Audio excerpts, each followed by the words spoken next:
What's up, everyone? We got Saturday college basketball show. We're back Saturday, February 25th, our last show in February, Gav.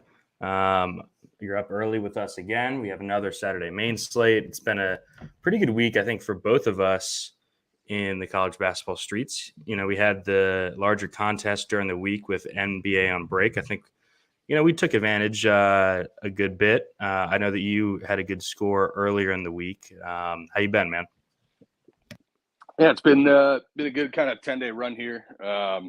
Last mega Saturday slate of the year with like some of the mid-major starting conference tournaments, between the Fun Belt and ASUN and whatnot. So got to get in while the getting's good on these big Saturday slates.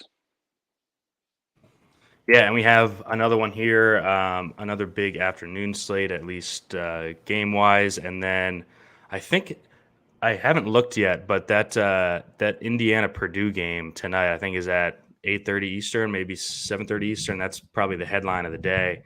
So we'll toss in the bets that we have, and then at the end of the show, Gav, if you have any bets that aren't on the DFS slate, make sure to pop them in here.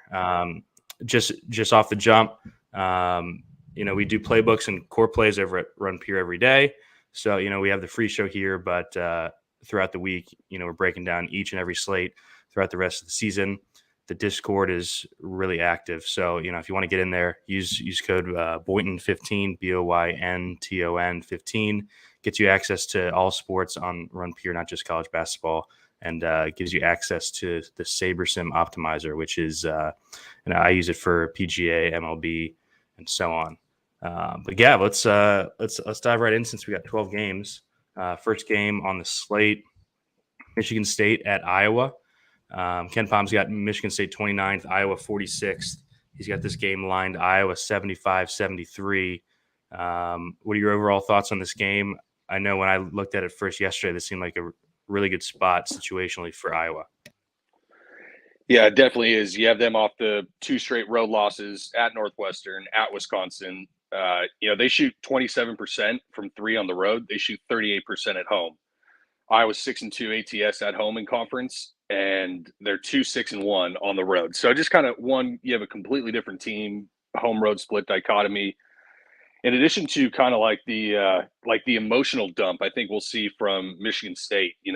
Coming back to play in front of their fans, and everybody was all in, full effort, and they just drubbed Indiana, kind of start to finish, pretty good. You saw like Izzo, crying on the bench after the game, just with what that meant for the student body and whatnot. Like it was a heavy game for them, and so now they got to go on the road to maybe the best home team like in the conference. Spot is all Iowa for me. I took the -4. I saw Fendler take a +6 on Michigan State, so it's gone up like 3.5 points on the spread. But yeah, Iowa lost the first game at Michigan State by shooting 2 for 17 from 3 and 6 of 13 from the free throw line. I promise you they will not do that in this game. 66 possession affair last time around. Decent spot that we can target, but we'll see what we got in terms of Maine and who's in play. Yeah, I also took some Iowa at 3.5, so that line's way gone. Yeah, on the DFS side, anytime Iowa's involved, you have to be interested. The Sparty guys, Gavin, does anyone stand out for you? I mean, we've had these guys basically priced at the same spots for 2 months now. So you got Hogard at 7. Hauser been playing a ton of minutes. He's been playing 35 a game lately. He's got a tough defensive assignment with Chris Murray. So, that introduces some foul risk. But any interest in those guys? We saw Tyson Walker really light it up the other night. He's at 6'3". I just feel like you're never getting like value on the Sparty guys because they're just always priced in the exact same spot, right? Yeah, and some of that usage between the guards can kind of yo-yo a little bit, whether it's Hogard really winning off the bounce and getting into the middle of the zone, or if it's Walker just shooting over the top of it. Dude, you want this? The first Michigan State guy I looked at, Sissoko. Saw him play 26 minutes in the first game against the zone and have a double-double, finding success with 4 offensive boards. I'd expect them and everybody's going to be just freaking out over the, Jackson Kohler game that he just had, right? I mean, Kohler hasn't really played more than 15 minutes against like anybody other than Indiana, and I guess I get he did well against Rutgers, but people are going to pay him or play him at 3.2. I think Sissoko at 4.3 is kind of interesting for GPPs. I don't know if it's main lineup worthy, but it's much better for him when he doesn't have to guard people in space, and he can kind of just hunker down in the middle of the zone offensively. So I don't think Sissoko is bad. I'd probably favor Hogard a little bit over Tyson Walker just with the peripheral upside you get. But other than that, I think I'm pretty much staying away from Sparty. Yeah, the Sissoko angle is interesting because we saw Carson Cooper miss last game. It's not a huge deal, but any extra minutes for a guy like Sissoko, just having him out on the court for 22 instead of 17 is big. So I kind of like that call. He's not popping, but he's definitely a guy who has upside, and the price has fallen there. What about on the Iowa side? Chris Murray price is down a bit after just getting completely shut out last game. I can't remember who it was against. Was that the Rutgers game? Wisco. No, it was the Wisco game. Yeah, so a couple sleepy games in a row for Murray on the road, now coming back home where he's been much, much better. 42 fantasy points a game at home this season, Gab, and 34 on the road. Probably mainly behind the shooting, right? So he's shooting 41% from three at home, Gav, and 28% on the road. Any interest in Murray for a bounce back here? Michigan State doesn't really scare you defensively. Any thoughts there? Yeah, Michigan State, if you Bart Torvik date filter them, dude, they're like a top 10 defense over the last month and a half. It's kind of been wild, with playing Joey Hauser full minute. It's just incredible. But I do think that defense has been playing a little over their skis, which is also partly why I'm on Iowa. But yeah, Chris Murray, like I don't think anyone's going to really play him in this 9K range, considering how owned he usually is, and given some of the game environments around him with the studs. I don't think he'll go very owned. Like if you wanted to get 15 to 20%, you're probably 1.5 to 2x the field. Like I wouldn't mind that, but I wouldn't go crazy on him in this spot. Yeah, I think he's fairly interesting. We don't have a ton of value on the slate, which we'll talk about. Part of why we're talking about guys like Mady Sissoko right off the jump. Anyone else stand out for you on the Iowa side? We've seen Tony Perkins play really well lately, but at 6'5", it's not a comfortable click for me, at least. Just he's a bit volatile for my liking. And then Rebraca at 7'2". We've seen boom games from him at home. Michigan State can be had on the inside. He's also been a bit up and down lately, mainly because of fouls. Any interest in the ancillary pieces for Iowa here?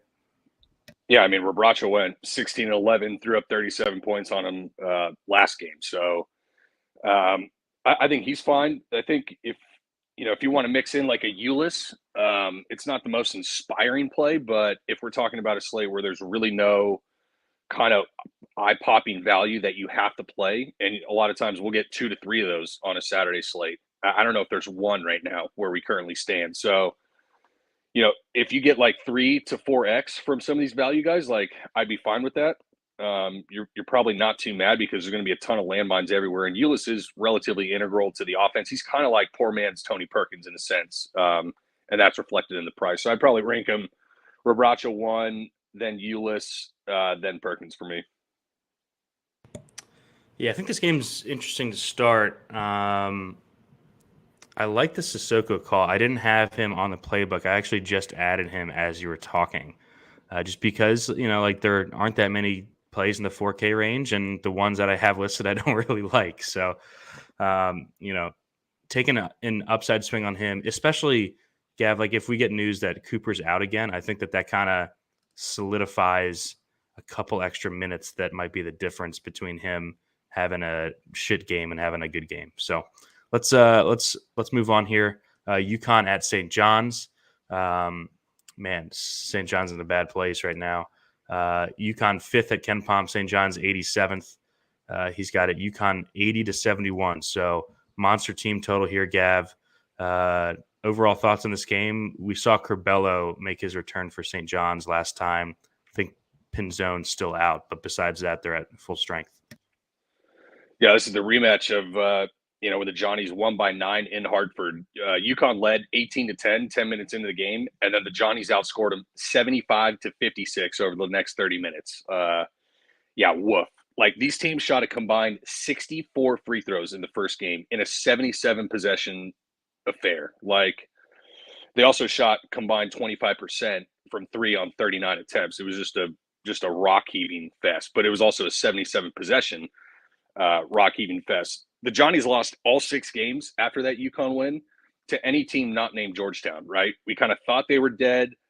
But they beat Providence. They fought DePaul in double overtime, shorthanded. UConn's 3-5 ATS on the road in conference. They're 2-5 ATS in the last 7 games. But they've started to show a little bit of life too from kind of their bottom value, which was probably a few weeks ago after the St. John's game. So, yeah, definitely a game we're going to want to look at. UConn punted the ball away 21 times, 21 turnovers to St. John's 10. That's pretty much why they lost the game. But like I said, I think I tweeted about it. UConn has 8 straight games where they've rebounded 40+% of their misses at least. And the Johnnies game they played was the only time in 2023 that they haven't rebounded 40%. If you exclude the Creighton game, because they're just elite defensively preventing it. So pretty good spot both ways. Definitely, I think it's a tougher one-off game. I think obviously, game stack scenario, but a lot of guys could be theoretically in play here. Yeah, I think we start on the UConn side. Yeah, when we talked last Saturday, Andre Jackson was staring us in the face at 4,900. We recommended to use him, even though, the minutes were a bit risky. He goes out and smashes, plays 35 minutes. Now he's up to 6-1. He's played 2 good games in a row, 35 and 34 minutes. He was like a core play for us in that previous St. John's game at like 7,200 and fouled 5 times in 18 minutes or 21 minutes or something like that. I don't mind going back to him here. Like, if he's going to play 30+ minutes at 6K, he's probably going to pay off in a pace game like St. John's. Any thoughts on him here? And then does Sanogo interest you? He's fouled a bit of late and was sick last week. I think there's some minutes concern there, especially I think UConn plays well here. I'm a bit interested in that -7 actually. I think that UConn has passed to cover that easily. And those are the games where Sanogo doesn't get above 28 minutes, right? Because they'll use more Klingon and just not push him to the 35+ minutes that we see from other studs. Any thoughts on those two guys here? Yeah, when you look at Sanogo, just on the other side, you have Joel Soriano, who doesn't really have, a highly touted blue chip freshman, pushing him for playing time. He just feels like he's much safer at home, given Soriano's role. So I don't think I'm really going to play any Sanogo, honestly. I think what he is pretty much just a leverage pivot or a low-owned game stack piece if you just wanted to all out this game, given there's a couple of value guys you can get to. But, yeah, Jackson's he's still probably underpriced, a couple $100. He probably should be more in that 6.5K range. But anybody underpriced in a slate where there's no value, is certainly in play. It's definitely a game that kind of more suits Andre Jackson. If UConn's going to play in the half court all game, Andre Jackson's just going to be a decoy on offense. But a game with a little more pace. I also St. John's obviously presses a ton. When you talk about the teams that get pressed, I don't like the point guards on those teams as much as I like the second and third guard, who a lot of times they're not dealing with the double team in the backcourt. They're getting the pass kicked up to them from somebody, and they get a lot of pretty open looks. So, whether Andre Jackson hits those shots is another thing, but certainly in play, borderline main lineup worthy. Yeah, I think he's interesting. Does anyone interest you on the St. John's side? We've been jamming a lot of Soriano, but tough matchup here.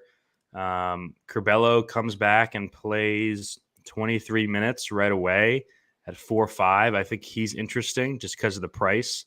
There's a lot of volatility there, but he does have upside at 4.5 on a slate where we're going to be really reaching for some value. So Any interest in Curbelo here? Let's say he plays 25 minutes, and then anyone else on St. John's, maybe a Soriano. Yeah, you just got to understand like Curbelo is going to be high range of outcomes or wide range of outcomes. Like, he could easily get two technicals and get thrown out of the game in the first 6 minutes. We've seen him do it already this season. Like, and the reporter asked him, "Why aren't you playing?" And he's like, "I don't know. I'm fine."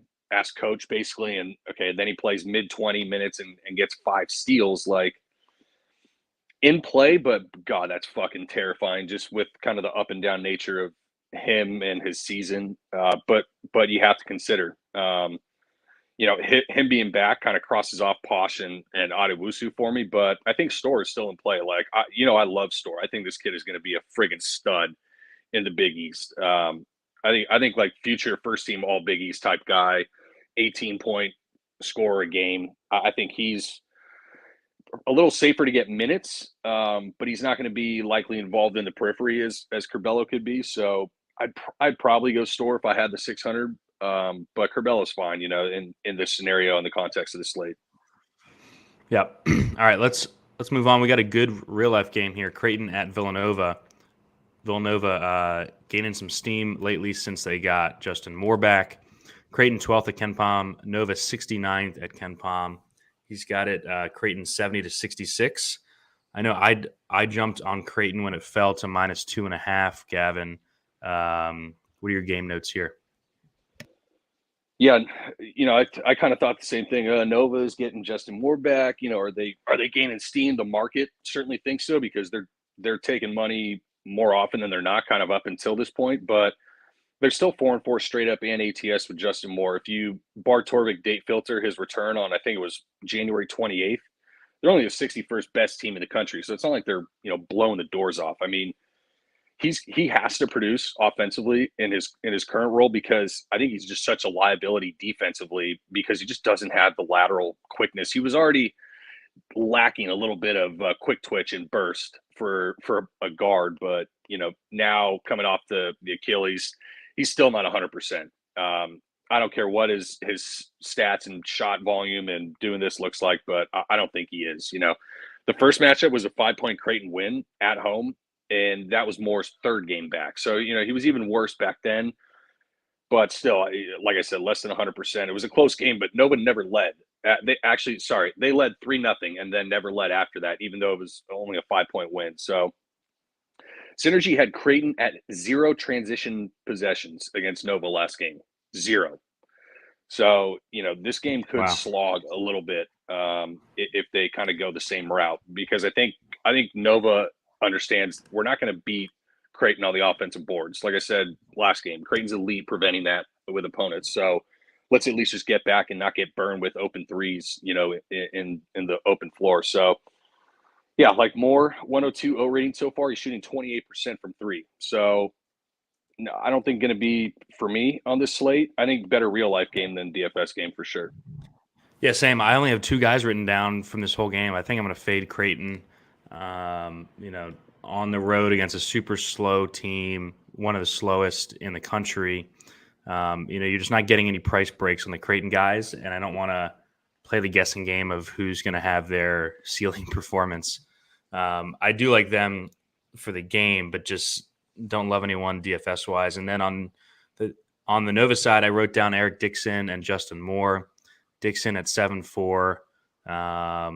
He's got the minutes.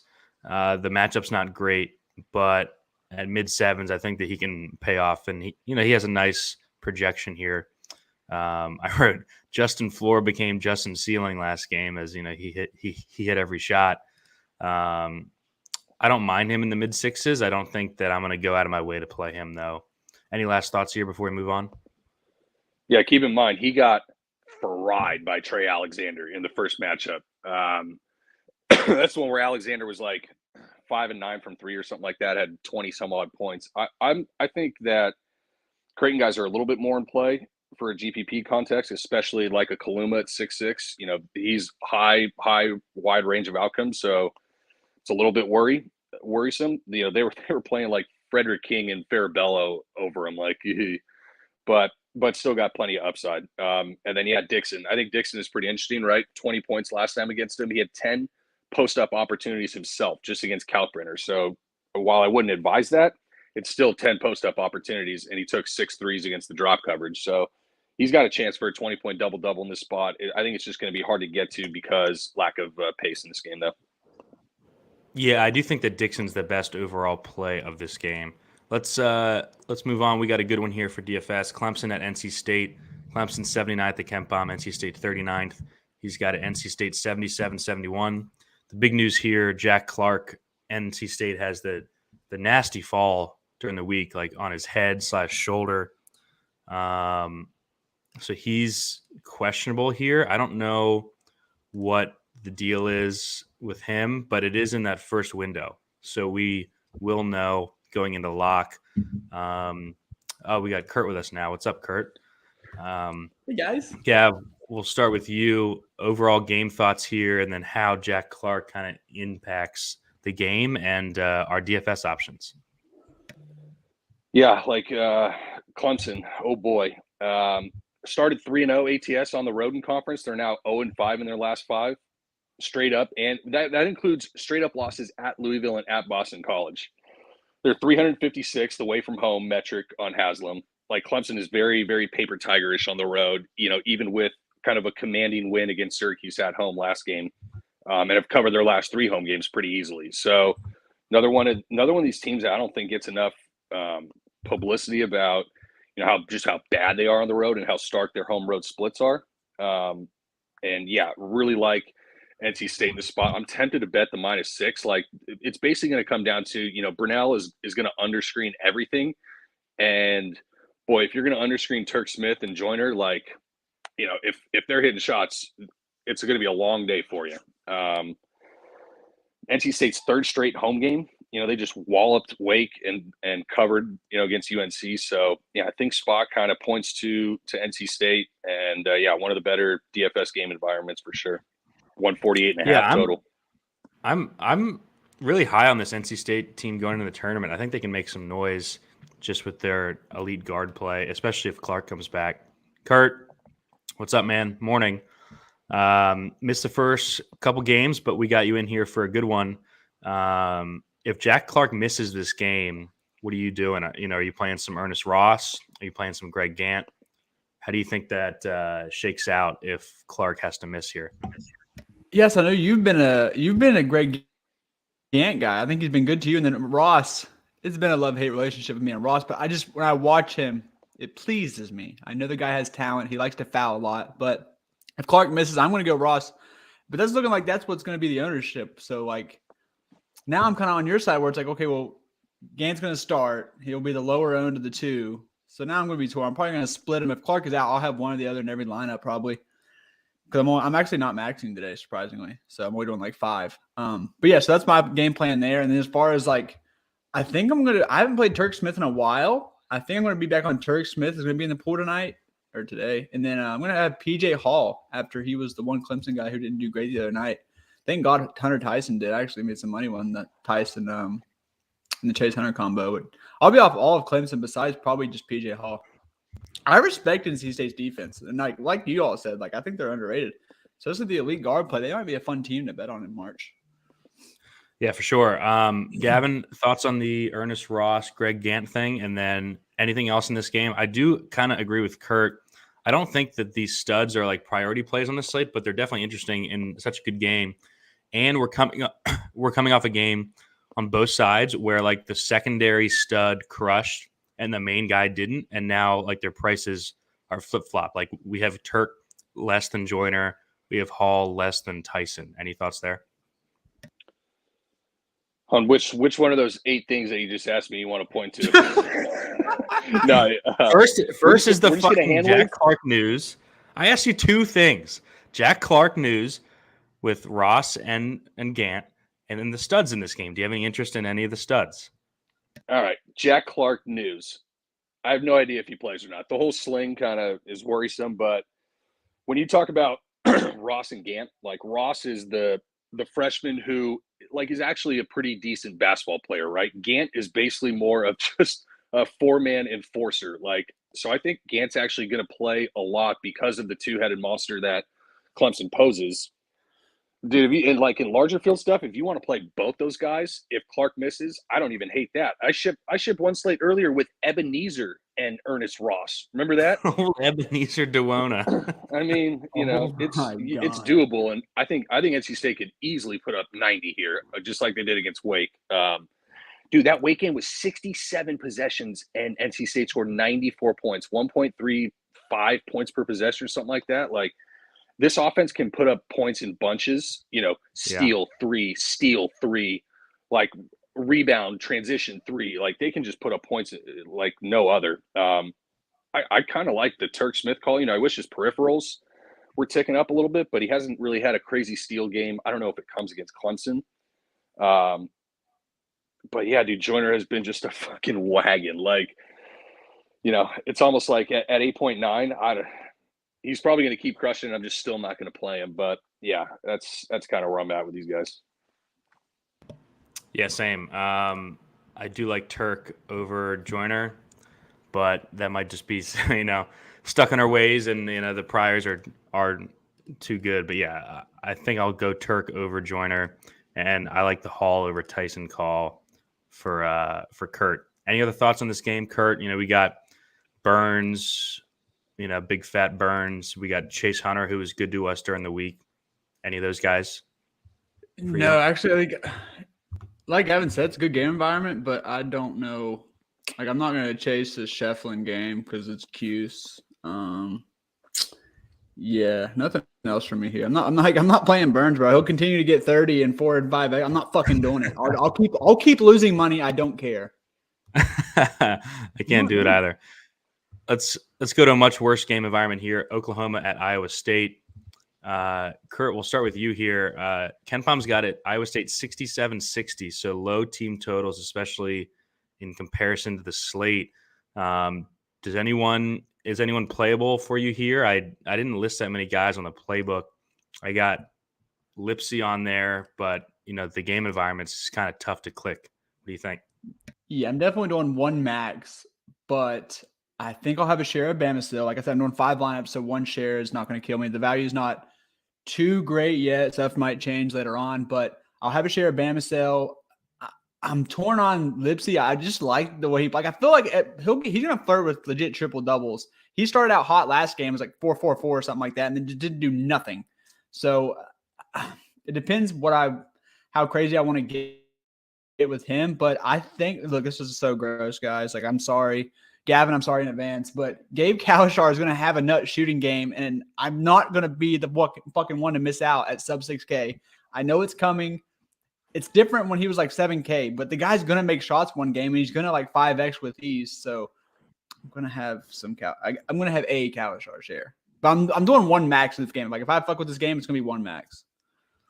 Yeah, Gav, I think the Bama call is interesting. We saw Bijan Cortez leave the team, and that kind of opened up, or I guess helped solidify the bench minutes for those guards. We've seen Bama play 20 minutes in back-to-back games. It's a shit environment, and they're on the road. Any interest there? We just don't have that many good value plays. Any interest in him, and then anything else in this game?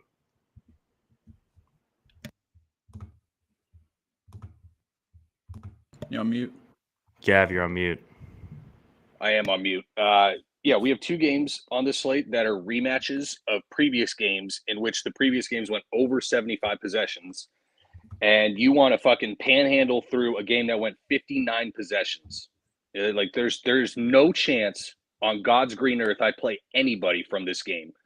If I were to play somebody, it'd be on the Iowa State side, and Gorilla's in uniform and warming up. So that just basically, I think, chalks the shit out of most of those guys. Yeah. Uzon and Owe, like, I guess Uzon, because he's a little more of a 3-point shooter, like, and you're going to have to shoot over the no middle. But man, Bama dribbles the ball way too much for my liking, against this Iowa State defense. Iowa State will just take Sherfield out of the game. They'll just ice him in every ball screen possible, like they did last time. So I almost kind of want to bet this under 128, but dude, it's a rough world for under bettors this last month. So that's the only thing kind of keeping me off. Yeah, honors have been getting just shit on over the last couple weeks. All right, well let's move on to greener pastures here.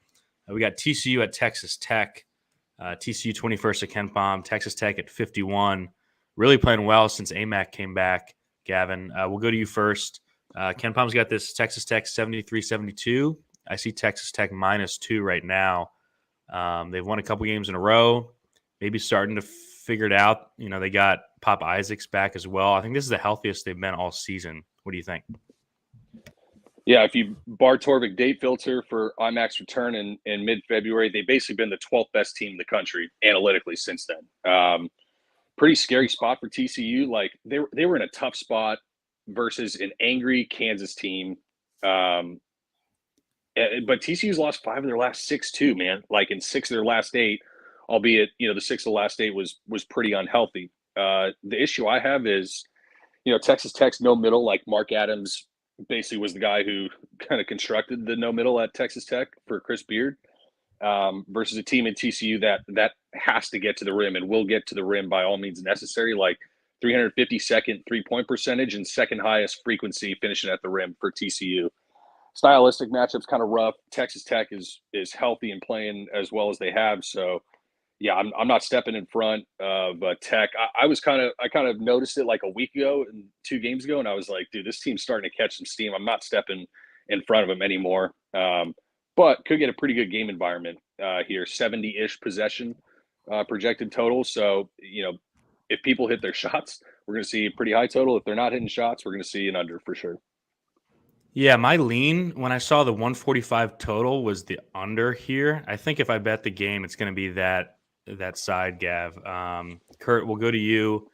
Anyone stand out DFS wise? I played AMAC on that night slate during the week, and he looked awesome. He was just chucking. He was hitting threes.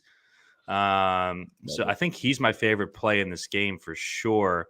Thoughts on him, and then anyone else stand out for you here? You know, we see O'Banner under 7K for the first time in a while.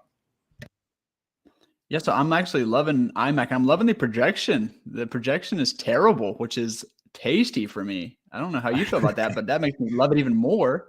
The IKB play of the day, the I know better, the I know ball.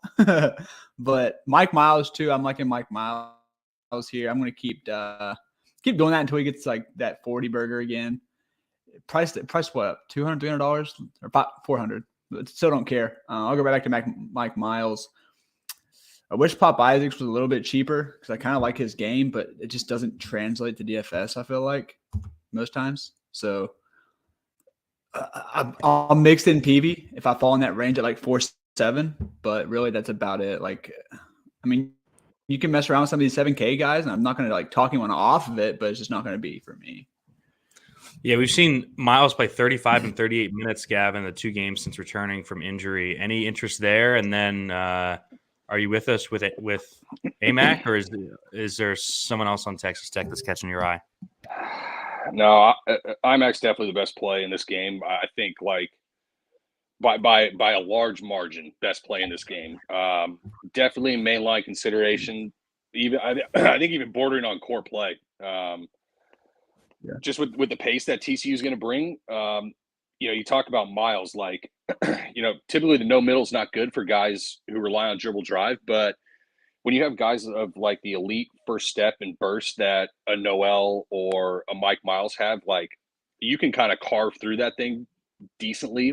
If you can get, you know, if 2 guys are going to come at you and you need to split them, then you got basically a 4-on-2 underneath, so to speak. So yeah, if you want to do a GPP Miles, I don't think I'm going to play any TCU in the spot. I think the spot's pretty tough in Lubbock, you know, against the healthy Texas Tech team. And TCU, like I said, not great shooting from the perimeter. So I think this game for me is going to be like almost IMAC or pass. If you want to mix in some Harmon, I don't mind that. I definitely would play him over Tyson, even though Tyson's been good. But Tyson's, I think, a little more shot reliant, and with Pop Isaacs coming back, like he's a chucker, especially from 3. So I think Isaacs eats into, you know, some of the shot more from Tyson than he does for Harmon, who's probably going to have control of the ball a decent amount of the time. Yeah, Gav, for me, I feel like Tyson was kind of the guy while those guys were out. And now that we have Isaacs and Amac back, that, he's just kind of bleed some usage to both of those guys. I think Amac is a guy who's going to be the 8K plus player when it's all said and done. So I think we're getting a little bit of a discount here, both price wise and I think ownership wise, because the projection's awful on him, which is, like Kurt said, is nice. Kurt, any last words here before we move on to the highest total game on the slate?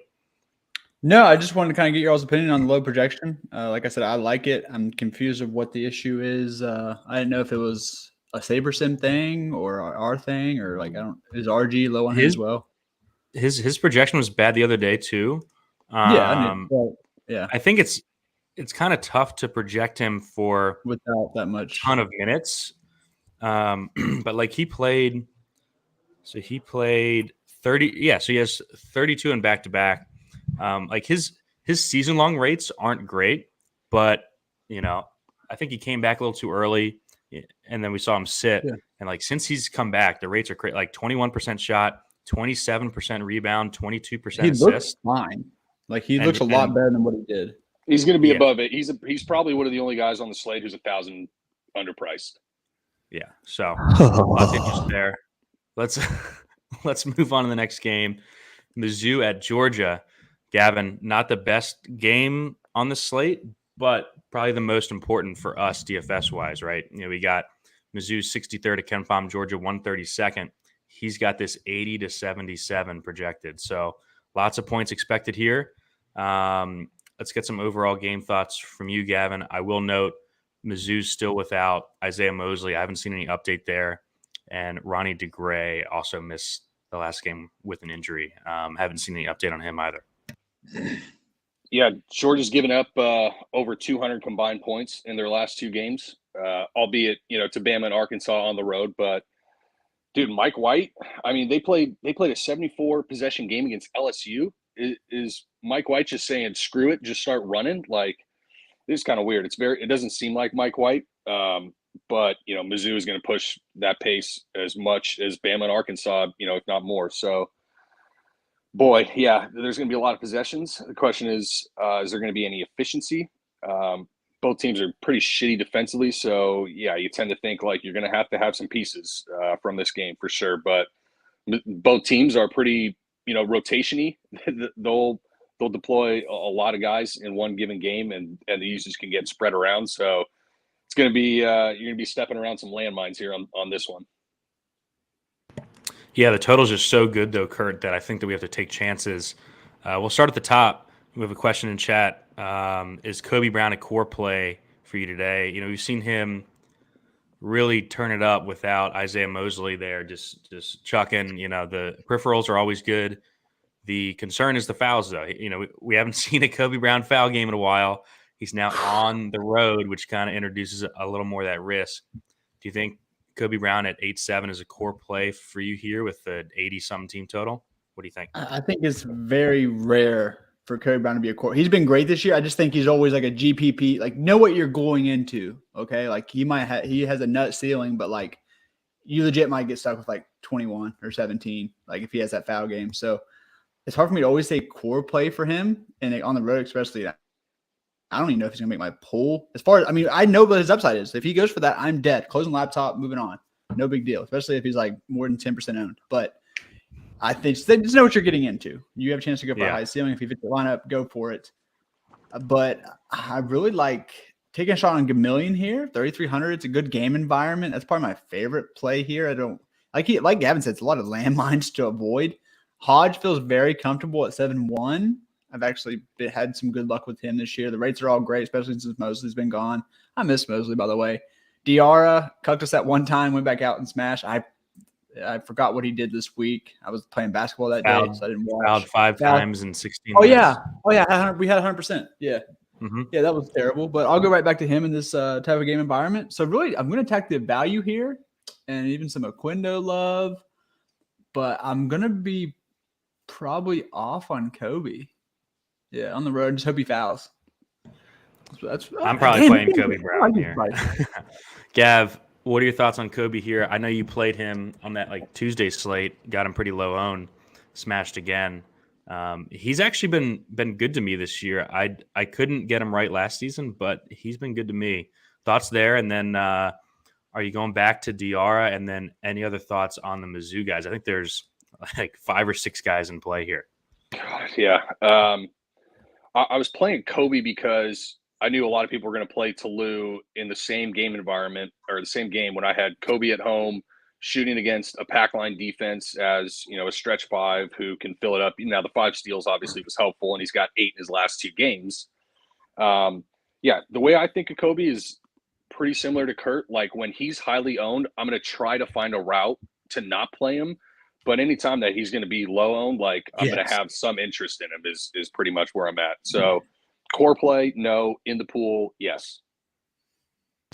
What about the rest of the team here, Gav? On the Mizzou side, we got Hodge at 7-1, DeAndre Golson playing a bunch at 5-3, Diarra at 4-5. If DeGray is out again, he's probably going to start. You got Honor at 4-4. His price has come down a bit, just played like 37 minutes.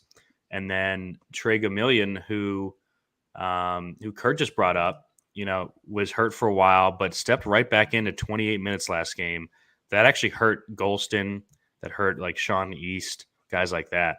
What do you think? Fucking Sean East. Yeah, I have no idea if the Gamillion minutes are sticky. Like, I think on Missouri, outside of I think DR is still a really good play with how weak Georgia is inside. Like, yeah, he fouled. Hopefully that keeps people off him because he only played 17 minutes. Like, he was gonna wreck value if he didn't foul out. So I'm probably just gonna go back to DR. I think DR is a core play. Yes, if you can yes, sir, Gavin. If you can get Kobe in addition, like, I think that's fine. But if you're going to play 2 Mizzou, then I think you need at least 1 run back. So, yeah, I think you're just playing complete roulette with the Missouri guards. I have no fucking idea who's going to play 3 minutes, who's going to play 28, who's going to get 12 shots in 6 minutes somehow. Like, the Mizzou, there's no rhyme or reason to the Mizzou guard rotation. So I'm probably just going to be looking to those 2 guys and hope that none of the other guys have significant ownership and bury me. Yeah, so this Nick Honor could play 76 minutes and not make that value. He's so bad at basketball. He is bad. I was going to say this is the first game in that second window. So this is 1 p.m. Eastern. So, you get all those first tips that we talked about. You got 1, 2, 3, 4, 5, 6 games in that noon window. And then this is the solo game in that 1 p.m. The reason I think Gamillion is interesting is because before the injury, Gav, he was starting. I think he could slide back into the starting lineup over like a Golston here. And if that's the case and he plays like 22 plus minutes, I think he's probably rates out as the best value on the entire slate. So if Gamillion starts, I'll probably use him. If not, I agree that it's volatile. But like the game environment's so good. So if I'm going to take a chance on a value, that's not, I'm not 100% sure of the role. It's going to be in a game like this, right? Where if it does hit that ceiling minutes, then they're really going to pay off. Let's move on to the Georgia side here, Kurt. I played Terry Roberts the other night against Arkansas. That was a mistake. Just got swallowed up defensively. Couldn't do anything. But gets an easy home matchup here. The price is down. It's under 7K. The minutes are good. The minutes are there. So thoughts on him, and then Kario Okendo off a couple of shit games plays 34 minutes last game. He's at 5-2 in this great game. What do you think about those 2 guys? I got one for you. Okay. Another one of my rules today. I'm going to have Kario or Terry every lineup. Every single one. Every single fucking one. I prefer Terry because Oquendo's a giant cuck. But, yeah, I think Terry's a little bit underpriced for this matchup. I think it's a great flop lag spot. I find it very hard to imagine that one of them don't at least 4.5x here. So give me one of those in every lineup. And I mean, like, you can if you're running a big pool, you can mess around with Bridges. He's been a lot better than previous years. It only took him 8 years to learn how to fucking play ball. But yeah, so if you're running a big pool, you can throw him in there. Everyone else is big old cross off for me. Gav, thoughts on Roberts, Okendo, and the Georgia guys here. I mean, both those guys seem underpriced for the spot. Yeah, like, man, they definitely are, no question. And I imagine they're both going to, carry some significant ownership. So, if one of them goes off and you don't have it, like, you're going to be, working your way uphill, especially with their prices. Terry Roberts coming off the game at Bama, at Arkansas, right? Like I've said before on this show, I think Arkansas is the best collection of individual defenders in the conference and maybe the country, with two NBA guys, former AAC Defensive Player of the Year, and Devo Davis. So just like a terrible, terrible matchup for an ISO heavy guy like Terry, especially a guy who's giving up size, to those bigger guards. You and can wings. see it too. Like right off the jump, I regretted the play. Yeah, and they just kind of can take you out of games at times. But in this context, they're phenomenal plays. You know how much I love Okendo, and Mike White has tried his hardest to neuter this guy. But in this spot, he's going to be a wide range of outcomes guy. He's kind of like a little bit safer, higher upside Curbelo for a little bit more, right? Like I'm probably going to play Okendo over a Curbelo, I think, just because one, I like Okendo. I think he's a baller. And I just think he's a little bit safer. Like, you hate the 18-minute games that he gets, but he's a little bit like of an engagement guy. So when he's hitting shots, he's much more engaged on the defensive end, and it kind of everything just feeds into his game. So with the spot, how good this is for Georgia, and how bad Mizzou has been on the road, like, yeah, I like Kurt's rule in terms of you're probably playing at least one of these guys, certainly in your main lineup, but probably every lineup. Yeah. All right, let's keep going. We got 5 more games here, and we're running low on time. Arkansas, Bama. Gavin, we'll go to you first. Bama off the the monster Brandon Miller game. Was that at Ole Miss? I can't remember who they played. South Carolina. South Carolina, right? Arkansas 15th to KenPom, Bama 3rd. He's got it 79-71. So lots of points expected here too. I kind of like the under though. No, wait, I now don't. it's at the Sorry. 150. It's 153.5 now. We got it at 150. Yeah. So, Gavin, we'll start with you. Game thoughts here. There's a lot of guys in play. I'm not sure if there are a bunch of like core plays here, but definitely some guys that are interesting. What do you think overall? Yeah, this game, the first matchup, played 77 possessions in regulation. Arkansas didn't have Nick Smith, and the game still cleared the current total right now. So I went over 150.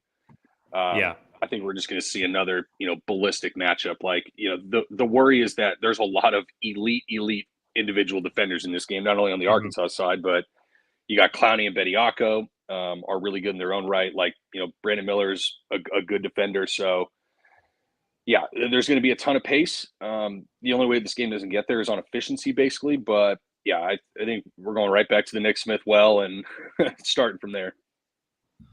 Yeah, I had my notes wrong. I took over 150 with you. Yeah, Nick Smith at 5'4".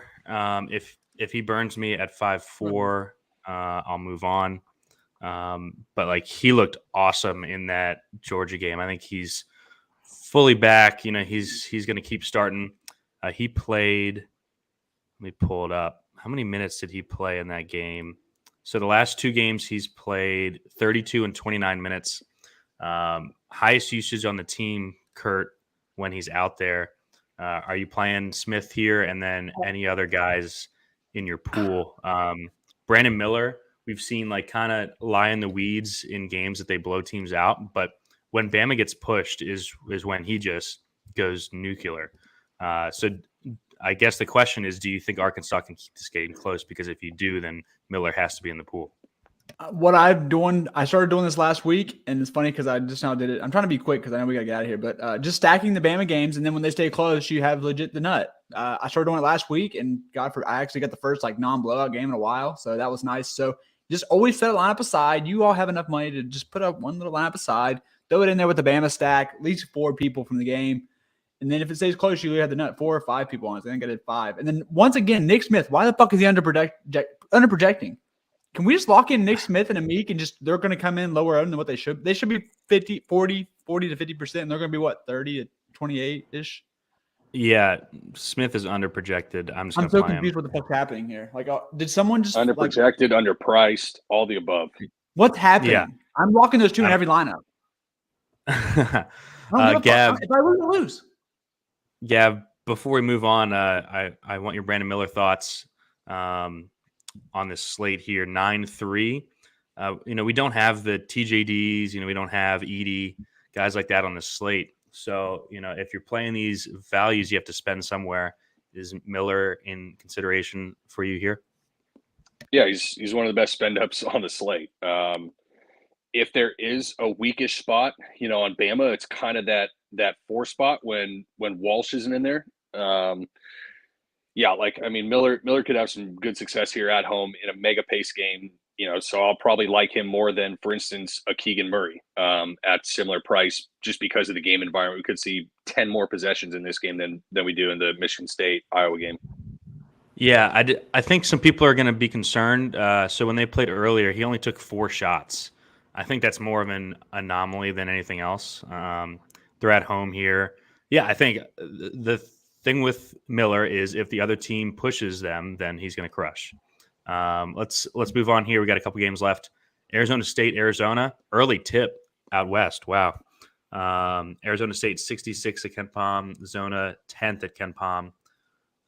He's got it Zona 82-71. So another big game total, more big team totals. Gavin, game thoughts here. Seems like a tough spot for Arizona State overall. Yeah, McHale Center should be as loud as it's been since the Arizona UCLA game, a month ago. Now rivalry game. There's no love lost between these two fan bases. But the first game, did play 71 possessions. It was just woefully inefficient. 0.97 and 0.85 points per possession. Team shot a combined 8 of 49 from 3. So, if we get that's part of the reason why, the game finished in the 130s, and now we have a total, 151.5, I think it was last time we seen it. Still kind of lean on the underside. Arizona's been playing a little bit better defense down the back half of conference. And ASU is pretty ball hawking in their own right. And the kind of heavy pass denial that they do can disrupt the Mark Few / Tommy Lloyd ball continuity motion offense. I think we'll get good pace, efficiency. If you do get efficiency, this game could go pretty bonkers. But ASU is just kind of so shitty from the perimeter that I feel like they're just gonna have a tough chance keeping up here. Yeah, I like the under. I took a stab at the under 154 this morning. I think that it's a higher number than you just gave. Kurt, thoughts on the plays in this game? We've seen Tubelis have 3 straight shit performances. I played him last game hoping for a bounce back, and he fouled early. I mean, it's definitely in there. Arizona State is not an easy matchup. Like Gav said, their proximity rim defense is among the best in the country. So any plays here for you? It's kind of a weird game for me where it's 154 total, but I don't love any specific play. I think it's just the pricing, but I'm going to be quick. I'm sure that 1 or 2 guys will get there in this game, but I don't know if I fall on it. I'm probably not going to, so I'm going to keep it quick and say no one for me. If you have a conviction, play it, but nah. Gav, anyone else in this game here for you? And then thoughts on Tube struggling last couple games. Can he bounce back here? Yeah, he absolutely can. He's going to have Des Cambridge guarding him. So he's going to have significant height advantage. I think 4 inches. Des is 6'6", playing small ball-ish 4. But I think pretty good spot for Warren Washington too, just with pace 6'5", definitely has double upside. It's not. Look, Ballo is not, the world beater that he was in the Maui. So, he doesn't really scare me too much. And if we get good enough pace, I think Washington and Tubelis are probably the first places I look. If you need value, boy, are you ready to go to the Kylan Boswell Yes. pool? But I think Gaffney could get a little bit of extended run here because of his size guard Tubelis. And I probably should have looked at how many minutes he played in the last game that they faced him, but it would make a lot of sense just given, what Cambridge is bringing up. Yeah, he played 20 against Arizona last time, so kind of checks out. I think he's an interesting mix-in for GPP. Yep. We just got a couple pieces of news. Bacho in a boot, so that solidifies the AMAC play. And Pinzone out again for St. John's. So no surprises there. Just kind of confirming a couple things that we were talking about earlier. Let's move on here. 3 games left. We got to go quick. Kansas State, Oklahoma State. Ken Palm's got it. OK State 70-69. So projected close here. Gav, Marquise Noel price is down to $9K. We played Key Johnson earlier this week. He smashed. We've seen Cam Carter and Gasson both start at $4K. I think both of those guys are kind of interesting here. What do you think about this game? Yeah, K-State is, a rim assault team on offense, and Oak State is an elite rim protection defense. So pretty tough, stylistic and matchup-wise. I don't think I'm going to play Noel or Key. Like, the key spot was last game, and he got there pretty much on 1 rebound, which is pretty AIDS. But, like, you can't miss on – if you're going to pay $9K for someone on the slate, you cannot miss with the lack of value. And so that's, I think, just what's going to draw me away from Noel on the road. Oak State doesn't have Avery Anderson at the point of attack, which makes the matchup for Noel definitely softer. But I think Gasson is mega interesting in this spot. He's been injured a couple times. It was the foot or the ankle, comes back, illness, so still kind of working his way back a little bit. But now is, I think, 4th game back from the illness. Like, he should be in line for 25 plus here. I think he's a great play. Even though, you're probably getting less than 10 real points. I think, 25 minutes, kind of 6 points, 8 rebounds, and, if you can chip in a couple blocks, I think that's kind of what you're looking at. Yeah, Gasson's my favorite play from this game too. Kurt, do you like anyone here? You can take a stab on the OK State guard roulette. Bryce Thompson's questionable here too, so if he misses, you could see like Asbury or Newton or someone play more. Yeah, I definitely want to I want to have one line where I kind of anticipate that and play Asbury and just hope that he sets. I might try to chase Mo and hope he has like a ceiling block game. I've been doing it the last 3 weeks. Can't hop off now, but yeah, just having one line prepared in case Bryce Thompson's out. Asbury, and I mean, Wright's kind of like expensive now, but yeah. I think like Keon Williams and like Chris Harris and Woody Newton and those guys will just all kind of split the minutes. Gab, do you have any read on what OK State will do if Bryce Thompson has to sit here? Got it. Like, the ball's going to have to be in John Michael Wright's hands a bunch, unless you're going to hand it over to those guys you just mentioned, Keon Williams and whatnot. We've talked about Woody Newton. He's gotten decent minutes. He just ain't done shit with them. Like, but at the same time, he scored 9.5 and 9.25 fantasy points. It's almost 3x at 3.4. Like, I bet there's going to be people that play plays that are going to, play, I guess, that are going to grade out worse than that value-wise. So, not terrible. Would definitely like it more if Thompson is hurt. But, yeah, I think who really comes into play is Asbury with Thompson out. Like, I was playing Thompson over Asbury when Thompson was in, like, just with pedigree and what he means to that offense. But, we've seen Asbury chuck in spots. I think, he's a pretty decent play if Thompson's out. Yeah, it's a little tough to save salary on this slate. I don't love the late games besides like the Bama spot. Let's go to the next one. Texas at Baylor. Awesome real life game here. I know I grabbed Baylor at 3. Gav, I think you're on Baylor as well here. So I'll let you start with some quick game notes. Yep, pretty good spot for Baylor here. But, in the first matchup, we saw the length of the UT wings, give the best ISO offense, in the country some problems. But, back home, I just like Baylor here. The thing with Texas, man, like, is it just feels like they've been playing over their skis without Chris Beard. Now, Rodney Rice is apparently a pretty decent coach if they got him, in first place, tied for first, I think, or maybe a game back in the conference. But, I still think Baylor being at home, and other than kind of that one bad half against Kansas where Kansas just tore them to ribbons by getting to the rim every single time. That's not really going to be UT's MO. Carr is going to play much more in the mid-range, and we're fine taking those shots on the road. So, yeah, on Baylor here. Don't know. I think a little bit tougher on the DFS side, obviously, because, Texas is just a friggin' mess with their rotation. But, yeah. Yeah, so Kurt, I think the two biggest things in this game DFS-wise are, what are you doing with Brock Cunningham? Are you playing him at 4K? He's probably going to be super owned. I think as we've talked through this show, we've brought up basically all of the value guys that we've talked about. I'm going to consider over Brock Cunningham, especially if he's going to be owned. So that's kind of my thought there. And then, do you like any of the Baylor guys? Ncaa coming off a ceiling game at 5K. Key George and Flagler are both under 8K here at home with a team total near 80. What do you think?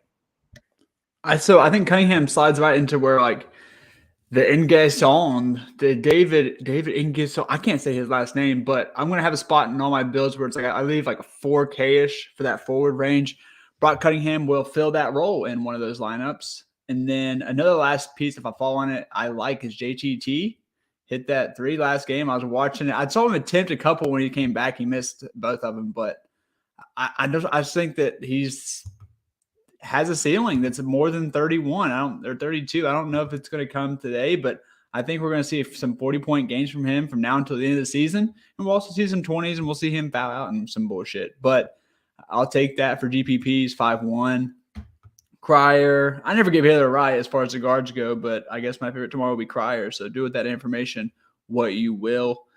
I've not got Hunter right all year. The price feels good for the game environment. So if I have a mini stack here, I'll play Hunter. But because, if this game's close, it could go back and forth. So it might be a solid little game here. But hey, Gav, we're seeing Flagler come off the 1 for 13 performance, but still played 38 minutes against K-State. Now back at home after a couple roadies. Do you have a favorite on the Baylor side? I think both of those guards are squarely in play here. I'll mute. Is he railing coke lines? Does he mute himself? Is railing coke in the background? No, I don't know why. We lost again. Did you hear what I asked you there? But yeah. Yeah. Just did you hear what I asked? Yeah. Not really. I was saying we have Flagler coming off the 1 for 13 game, but still played the 38 minutes. Now back home after a couple roadies. Do you like either of the Baylor spends? And if so, do you have a favorite between the two? Not really. Like I said, the length that Texas gave those guys a little bit of problems in the first game. I think if we're going to look at Baylor, I kind of prefer taking a dice roll on Ncaa.